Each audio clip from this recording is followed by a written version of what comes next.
The numbers on the screen inside Manchester City's Etihad Stadium told a story that seemed almost impossible. 1,000 victories as a manager. Pep Guardiola stood on the touchline, his trademark intense expression momentarily softening as the achievement sank in. 1,000 wins across Barcelona, Bayern Munich, and Manchester City. 1,000 matches where his tactical brilliance, his obsessive attention to detail, and his revolutionary philosophy had proven superior. But this milestone wasn't just about numbers. It was the culmination of a journey that began in the heart of Catalonia, where a young boy first fell in love with football's beautiful complexity. Sant Pedro, a small town near Barcelona, provided Pep's earliest football education. His father, Valentí, was a bricklayer who loved football, and the Guardiola household breathed the sport. Young Pep wasn't the fastest or strongest player, but he possessed something more valuable, an understanding of space, timing, and positioning that seemed innate. He read the game differently than other children, seeing patterns and possibilities that others missed. This football intelligence would define his entire career, first as a player and later as the most influential manager of his generation. Barcelona's La Masia Academy recognized his potential early. The famed youth system that produced generations of talented players welcomed Pep into its ranks, where he absorbed not just technical skills, but a philosophy about how football should be played. La Masia taught more than tactics. It instilled values about possession, movement, and playing out from the back that would later become synonymous with Guardiola's coaching. These formative years shaped his football identity, creating the foundation for everything that followed. His playing career flourished under Johan Cruyff, the Dutch master who revolutionized Barcelona in the early 1990s. Cruyff saw something special in the young midfielder: intelligence, discipline, and an insatiable appetite for tactical knowledge. He made Pep his deep-lying playmaker, the pivot around which Barcelona's famous dream team functioned. From that position, Pep orchestrated play, dictating tempo and controlling matches through positioning and passing.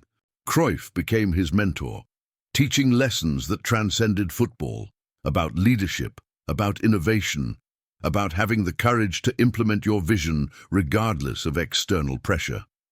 Winning the European Cup with Barcelona in 1992 at Wembley was the pinnacle of his playing career. That team, built on Cruyff's principles of total football and technical excellence, dominated opponents through superior skill and tactical organization. Pep absorbed everything: the training methods, the tactical adjustments, the man management techniques. He studied Cruyff obsessively, understanding that great football required more than talent. It demanded systematic preparation and unwavering commitment to a clear philosophy. His playing career took him beyond Barcelona, brief spells in Italy and Qatar, but Catalonia always called him home. When retirement approached, the question of what came next loomed large. Many former players struggle with transition, finding life after football unfulfilling. Not Pep. He had always known that coaching was his destiny, that his true calling lay not in playing, but in teaching others how to play. The intellectual challenge of outsmarting opponents, of solving tactical puzzles, of implementing complex systems, this excited him more than anything. Barcelona offered him the role of managing their B team, and he accepted without hesitation. This wasn't a glamorous position. It was lower league football, unglamorous venues, and young players still learning their craft. But Pep approached it with the same intensity he would later bring to Champions League finals. He implemented his ideas immediately, demanding that his young players maintain possession, press aggressively, and play out from the back regardless of circumstances. Some questioned his methods. Was he being too idealistic, too stubborn? But the results spoke for themselves. Barcelona B played beautiful football and won consistently. His work caught the attention of Barcelona's hierarchy. The first team was struggling, results were poor, and change was needed. The decision to appoint Pep Guardiola as manager shocked many. He had just one season of experience with the B team, and managing Barcelona came with enormous pressure and expectations. Critics questioned whether he was ready for such a massive step, but Joan Laporta, Barcelona's president, saw something others didn't, a tactical visionary who understood the club's philosophy deeply and possessed the personality to implement radical changes. Pep's first decisions as Barcelona manager were bold and controversial. He moved on Ronaldinho, the Brazilian superstar whose declining form and off-field distractions were affecting the team. He sold Deco, another established star. These weren't easy choices. Both players were beloved by supporters, but Pep believed they were necessary. He promoted young players from the academy, trusting Pedro and Sergio Busquets despite their inexperience. He moved Lionel Messi from the wing to a central position, unleashing the Argentines' full potential. The tactical system he implemented was revolutionary. Building on Cruyff's foundations, Pep developed a style that became known as tiki-taka, relentless possession football, constant movement, and suffocating pressing when out of possession. His Barcelona didn't just beat opponents, they dominated them so completely that some matches felt like training exercises. The ball moved in mesmerizing patterns, players constantly interchanging positions, and opponents chased shadows whilst Barcelona controlled every aspect of the game. His attention to detail was obsessive. He analyzed opponents meticulously, identifying weaknesses and preparing specific tactical plans for each match. Training sessions were intense and highly organized, with every drill designed to reinforce the principles he wanted implemented. He demanded absolute commitment from players. Half measures weren't acceptable. This intensity created an environment where excellence became the standard day, where mediocrity couldn't survive. The relationship with his players was complex. Pep could be warm and supportive, but also demanding and unforgiving when standards dropped. He pushed Messi to new heights, providing the tactical framework that allowed the Argentine to flourish.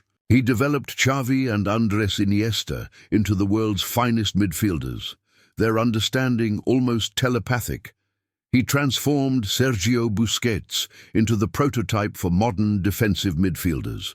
Under his guidance, talented players became legends. His first season brought immediate success. Barcelona won the treble, La Liga, Copa del Rey, and the Champions League. The style was captivating, the football breathtaking. In the Champions League final against Manchester United in Rome, Barcelona's superiority was absolute. They controlled possession, created chances at will, and demonstrated that beautiful football could also be devastatingly effective. Pep, just 38 years old, had proven his doubters wrong spectacularly. But he wasn't satisfied. Winning once wasn't enough. He wanted to establish dynasty, to create something that would be remembered forever. The following season brought more success, more trophies, more validation of his methods. Barcelona's football reached levels that seemed impossible to improve upon. Yet Pep kept pushing, kept demanding more, kept searching for marginal gains that could make his team even better. This relentless pursuit of perfection defined his coaching philosophy and drove his team to unprecedented heights. The 2008-09 season ended with Barcelona achieving something unprecedented: 6 trophies in a single calendar year. La Liga, Copa del Rey, Champions League, Spanish Super Cup, European Super Cup, and the FIFA Club World Cup. The sextuple. No team had ever won every possible trophy available to them in one season. Pep Guardiola, in his first year as a top-flight manager, had created history. The football world watched in awe as Barcelona dismantled opponents with a style that seemed to come from another dimension entirely. The Champions League final in Rome against Manchester United showcased the gulf in class. Sir Alex Ferguson's team were experienced champions, yet they couldn't cope with Barcelona's relentless possession and movement. Messi scored a header, unusual for him, and Samuel Eto'o added another as Barcelona won convincingly. Xavi and Iniesta controlled midfield so completely that United's players seemed to be chasing ghosts. Pep's tactical masterpiece left Ferguson, one of history's greatest managers, searching for answers he couldn't find. What made Barcelona so special wasn't just individual talent, but collective synchronization. Every player understood their role within the system perfectly. When Barcelona attacked, all 11 players were involved. The goalkeeper initiated attacks with precise passes, the defenders pushed high to compress space, and the forwards pressed relentlessly when possession was lost. This wasn't just a team. It was a perfectly calibrated machine where every component worked in harmony with the others. Pep's methods were intense and demanding.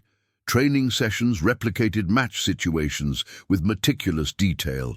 Players practiced positional play endlessly, understanding where to stand, when to move, how to create passing angles.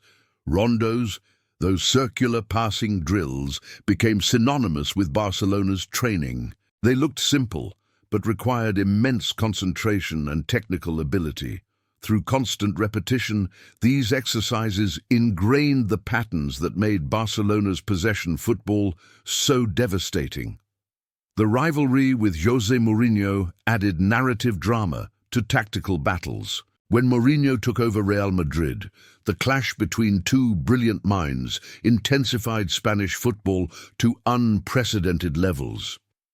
Their contrasting philosophies, Pep's possession-based attacking football versus Mourinho's pragmatic, counter-attacking approach, created a rivalry that transcended sport. The matches between Barcelona and Real Madrid during this period were watched by hundreds of millions globally, each one a tactical chess match between two masters. The tension between them was real and personal. Press conferences became battlegrounds where psychological warfare was waged. Mourinho tried to unsettle Pep with provocative comments, questioning refereeing decisions and implying favoritism towards Barcelona. Pep, usually measured and thoughtful, occasionally responded with barely concealed frustration. The intensity of their rivalry brought out the best and worst in both men, elevating Spanish football whilst also creating an atmosphere that sometimes bordered on toxic.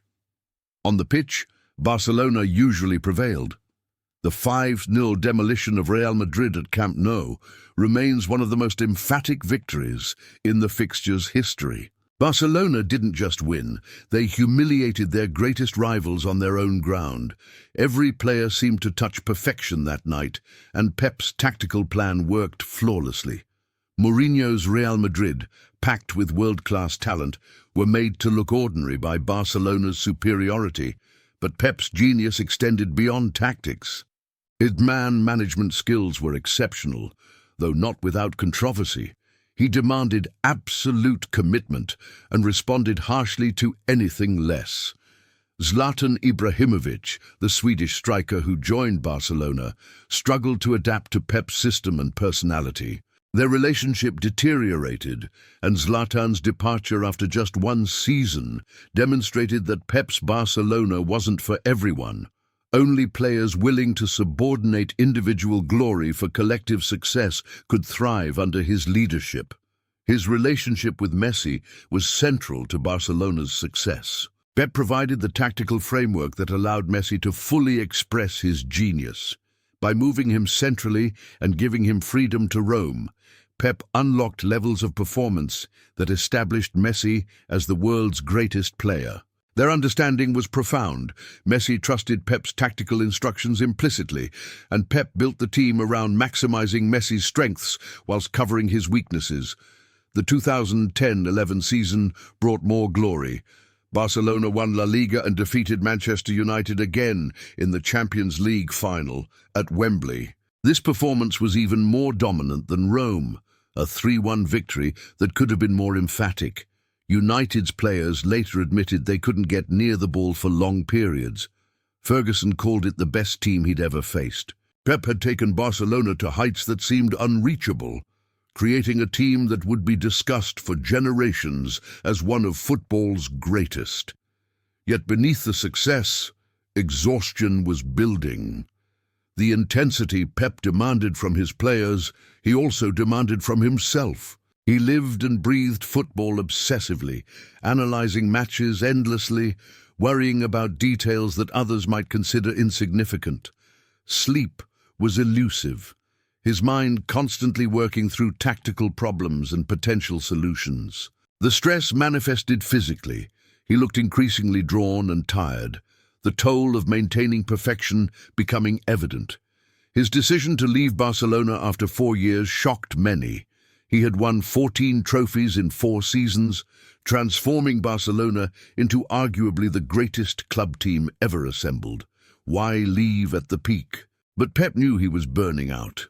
The relentless pressure, the constant scrutiny, the need to win every match whilst playing beautiful football, it had drained him emotionally and mentally. He needed to step away before the quality of his work suffered. The farewell was emotional. Pep spoke about his love for Barcelona, about the privilege of managing such special players, about the exhaustion that made continuing impossible. Players who had thrived under his demanding leadership shed tears, understanding they were losing not just a manager, but a visionary who had elevated their careers. Barcelona supporters struggled to accept that their golden era was ending, though they understood his reasons. His sabbatical year allowed him to recharge and reflect. Pep spent time in New York, away from football's intensity, experiencing life beyond the touchline. He studied, read, thought deeply about his philosophy and methods. This period wasn't retirement but preparation, gathering energy and ideas for the next challenge. The question wasn't whether he'd return to management but where and when. Bayern Munich provided the answer. The German giants, fresh from winning the Champions League under Jupp Heynckes, wanted Pep to take them to even greater heights. The challenge was immense, following a treble-winning season, managing in a different country with a different football culture, and proving his methods could succeed beyond Barcelona's unique environment. Critics wondered whether Pep's success had been dependent on Messi, Xavi and Iniesta, or whether his genius could translate to different circumstances. His arrival in Munich brought immediate changes. Bayern had won, playing powerful, direct football under Heynckes. Pep wanted to implement his possession-based style, which required significant tactical adjustments. Some Bayern players initially struggled with the complexity of his system, the constant positional rotations, the demand to build from the back even under pressure, the requirement to maintain possession even when winning comfortably. The German media were skeptical. They valued Bayern's traditional strengths, physicality, efficiency, directness, and worried that Pep's philosophy might diminish these qualities. Early season matches, whilst successful in terms of results, sometimes lacked the dominance Bayern fans expected. Pep was implementing revolutionary ideas in a conservative football environment, and resistance was inevitable. But he persisted, confident that once his players fully understood the system, Bayern would reach new levels. Bayern Munich's dominance under Pep was immediate and relentless. 3 consecutive Bundesliga titles demonstrated his ability to win in different environments, silencing critics who had suggested his Barcelona success was solely due to having the world's best players. But Germany taught him new lessons. The Bundesliga's intensity, the winter breaks, the different tactical approaches of German teams, all required adaptations to his philosophy. Pep evolved, incorporating elements of German football's directness whilst maintaining his possession principles. His Bayern played differently than his Barcelona. The personnel demanded it. Players like Arjen Robben, Frank Ribéry and Thomas Müller possessed different qualities than Messi, Xavi and Iniesta. Pep adapted his system accordingly, creating hybrid tactics that combined possession football with devastating counter-attacks. When Bayern recovered the ball, they could transition from defense to attack with frightening speed. utilizing their wingers' pace to exploit space behind opposition defenses. The tactical innovations continued. Pep experimented with false fullbacks, having Philipp Lahm move into midfield when Bayern had possession. This created numerical superiority in central areas, allowing Bayern to dominate possession even more completely. Opposition managers struggled to counter these innovations. If they pressed high, Bayern's technical quality allowed them to play through pressure. If they sat deep, Bayern's patient possession eventually created openings. Champions League disappointments, however, frustrated him. Despite dominating domestically, Bayern fell short in Europe during Pep's 3 seasons. Semi-final defeats to Spanish opposition, Real Madrid and Barcelona, hurt deeply. Critics questioned whether his tactical approach was too rigid, whether his insistence on possession football made Bayern vulnerable to counterattacks in knockout matches. These criticisms stung, though they ignored the fine margins that decide Champions League ties. The semi-final against Barcelona in 2015 was particularly painful. Bayern's first leg performance was excellent, but they lost 3-0. The return leg saw them win 3-2, but it wasn't enough. Watching his former team eliminate his current one brought mixed emotions, pride in Barcelona's quality, but disappointment that his Bayern couldn't overcome them. These defeats didn't diminish his achievements in Germany, but they left lingering questions about whether his methods could deliver European glory outside Barcelona. Manchester City represented his next challenge. The Premier League, with its physical intensity and relentless schedule, was considered the world's most difficult league. City had money and ambition, but hadn't dominated English football consistently. They wanted Pep to transform them into a dynasty, to bring the kind of sustained success that Manchester United and Chelsea had enjoyed. The challenge excited him, proving his philosophy could succeed in England's unique football environment. His arrival in Manchester brought immediate upheaval. Pep assessed the squad and identified players who couldn't adapt to his demands. Joe Hart, the England goalkeeper, was moved on because his distribution didn't meet Pep's standards. Aging defenders were replaced with players comfortable playing out from the back. The recruitment strategy changed entirely. City targeted technically excellent players who could thrive in possession-based football, even if they lacked traditional Premier League physicality. The first season was challenging. City's results were inconsistent as players adapted to Pep's complex tactical demands. The Premier League's intensity surprised him. Matches came relentlessly, with little time for recovery or tactical preparation. Christmas fixtures, played in brutal weather conditions, tested his squad's depth. Critics suggested he was overthinking, that his possession football couldn't succeed in England's more direct style. Pep endured the criticism, confident his methods would eventually prevail. The transformation in his second season was spectacular. Manchester City played football that redefined what was possible in the Premier League. They won the title with 100 points, a record that showcased their utter dominance. Match after match, they dismantled opponents with beautiful, devastating football. The 5-0 victory over Liverpool, the 7-2 demolition of Stoke, the consistent excellence against every opponent. City were operating at a level English football had rarely witnessed. His tactical evolution continued. Pep developed new ideas about positioning and movement, creating overloads in specific areas that gave City numerical advantages across the pitch. His fullbacks, Kyle Walker, Benjamin Mendy, provided width, whilst his wingers, Raheem Sterling, Leroy Sané, moved inside to create space. Kevin De Bruyne orchestrated attacks from midfield, his passing range and vision perfectly suited to Pep's system. Sergio Aguero scored goals with remarkable consistency, benefiting from the service Pep's system generated. The relationship with his players mirrored his Barcelona days, demanding, intense, but ultimately rewarding. Raheem Sterling flourished under Pep's guidance, developing from talented winger into world-class forward. John Stones, written off by many after struggling early in his City career, became integral to Pep's build-up play from defense. Pep's ability to improve players, to extract performances beyond what seemed possible, demonstrated his coaching genius extended beyond tactics into individual development. More titles followed. City won back-to-back Premier League championships, then added a third, then a fourth. Domestic cups accumulated. FA Cups, League Cups, as City's dominance became overwhelming. Pep's Manchester City weren't just winning, they were setting records. Most points, most goals, biggest winning margins.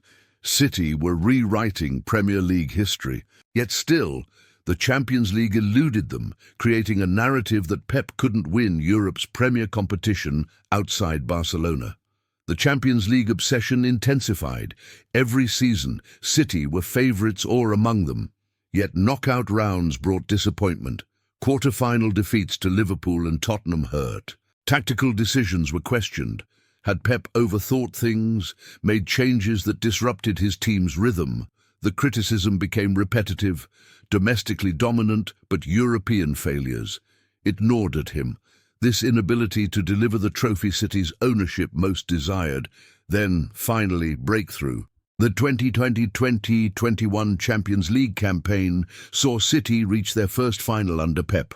The journey included a semi-final victory over Paris Saint-Germain that showcased City's quality. Pep had adapted his approach, adding more defensive solidity without sacrificing attacking threat. The final against Chelsea and Porto brought heartbreak, a 1-0 defeat where Pep's tactical choices were heavily criticised. Starting without a recognised defensive midfielder surprised many, and Chelsea exploited the space City's setup created. The defeat was devastating but instructive. Pep reflected deeply on what went wrong, analysing every decision, every tactical nuance. The following season brought renewed determination. City won another Premier League title, their fourth in 5 seasons under Pep, establishing themselves as English football's dominant force. But Europe still called, the Champions League still represented unfinished business. The 2022-23 season was different. City played with a maturity and ruthlessness that had sometimes been missing in previous European campaigns. They navigated knockout rounds with increasing confidence, defeating Bayern Munich in the quarter-finals, sweet vindication against Pep's former club, and Real Madrid in a dramatic semi-final that showcased City's resilience when facing adversity. The Champions League final against Inter Milan in Istanbul was tense and tight. City dominated possession but struggled to break down Inter's stubborn defence. Then Rodri scored, a goal that felt destined, and City held on to win 1-0. Pep had done it.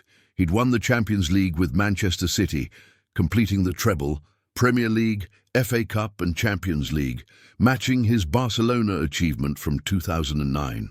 The monkey was off his back, the criticisms silenced, the emotions were overwhelming.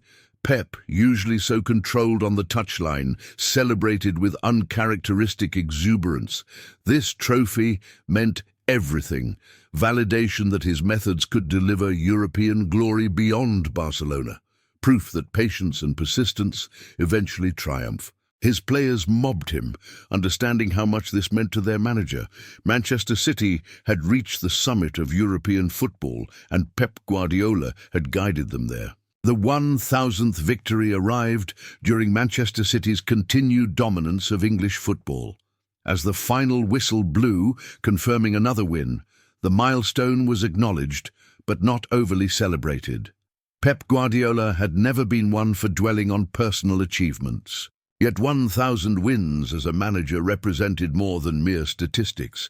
It told the story of sustained excellence across 3 of Europe's biggest clubs, in 3 different leagues, against countless different tactical approaches. It validated everything he believed about football, about preparation, about the importance of having a clear philosophy and implementing it unwaveringly.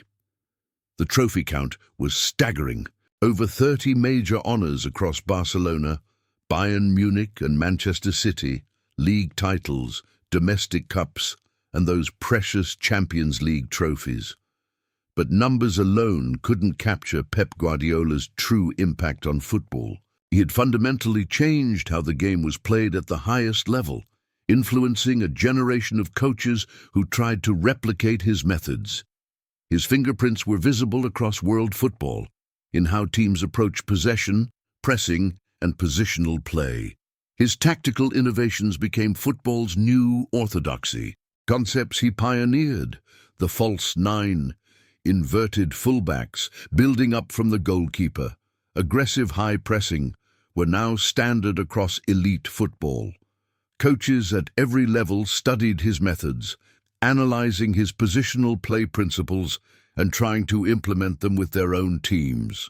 Some succeeded, many struggled, but all acknowledged that Guardiola had pushed football's tactical evolution forward more than perhaps any manager since total football emerged in the 1970s.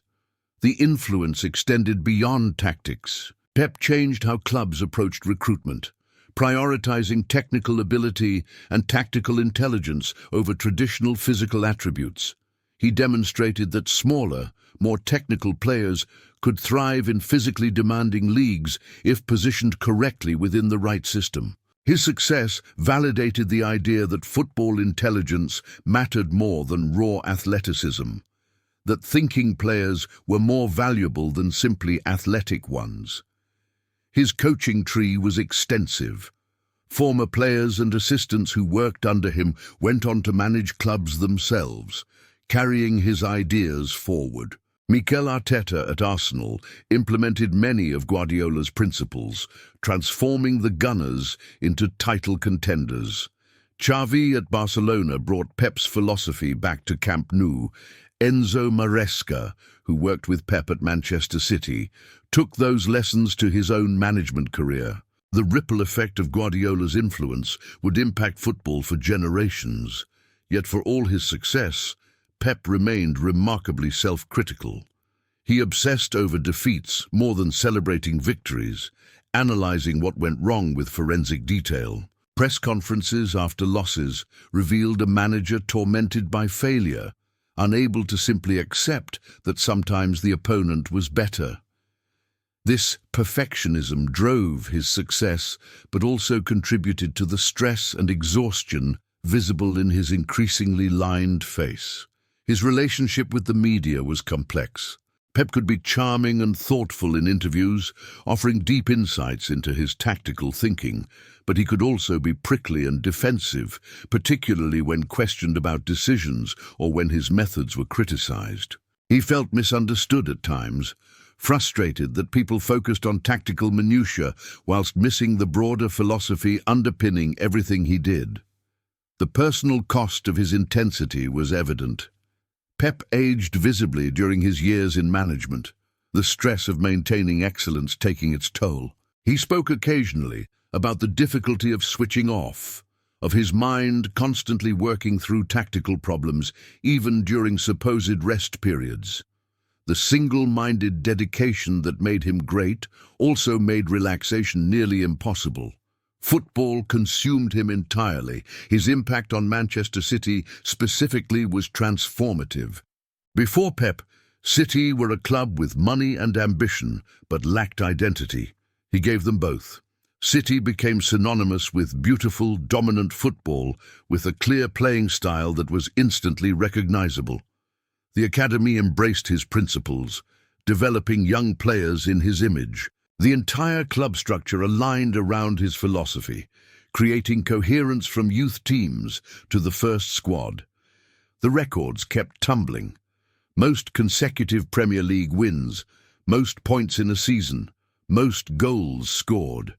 City under Pep rewrote the record books. Each milestone added to his legend, providing objective evidence of his team's superiority.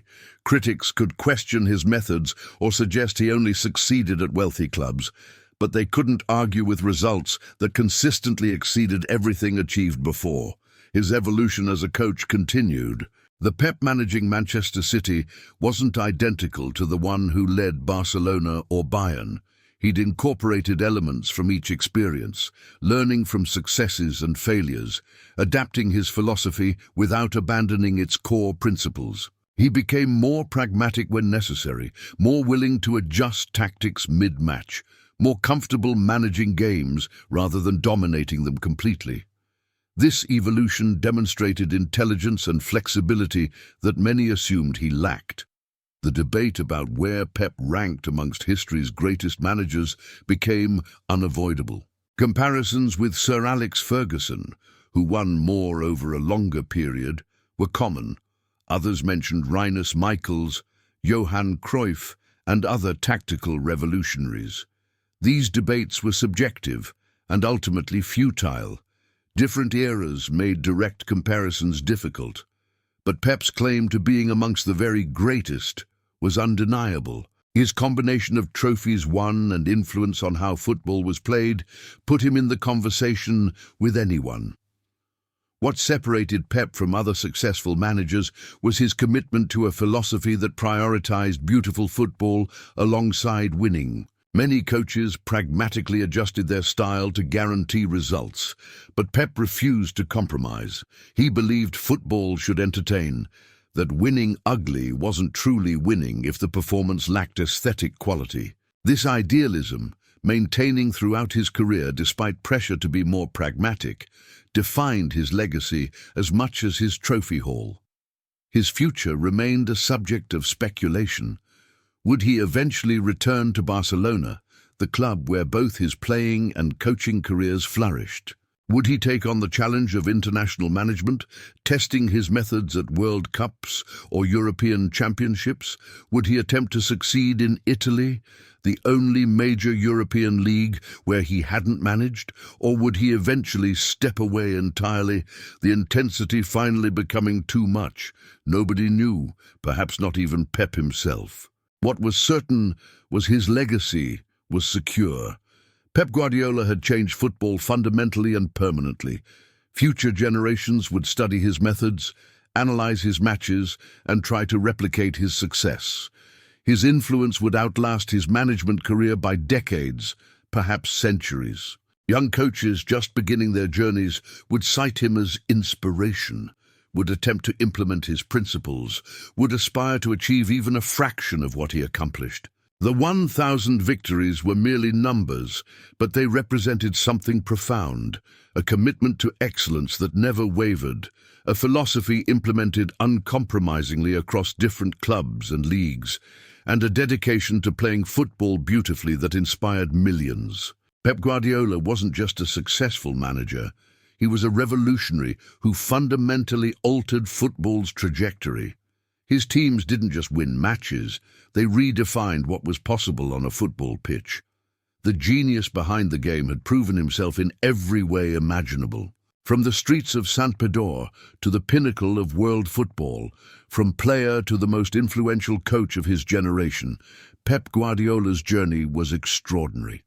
His obsession with tactical perfection, his unwavering commitment to his philosophy, and his ability to extract the absolute maximum from gifted players made him unique. 1,000 wins, 30-plus major trophies, and an influence that would echo through football history forever. This was the legacy of Pep Guardiola, the tactician who became a legend, the revolutionary who changed the game.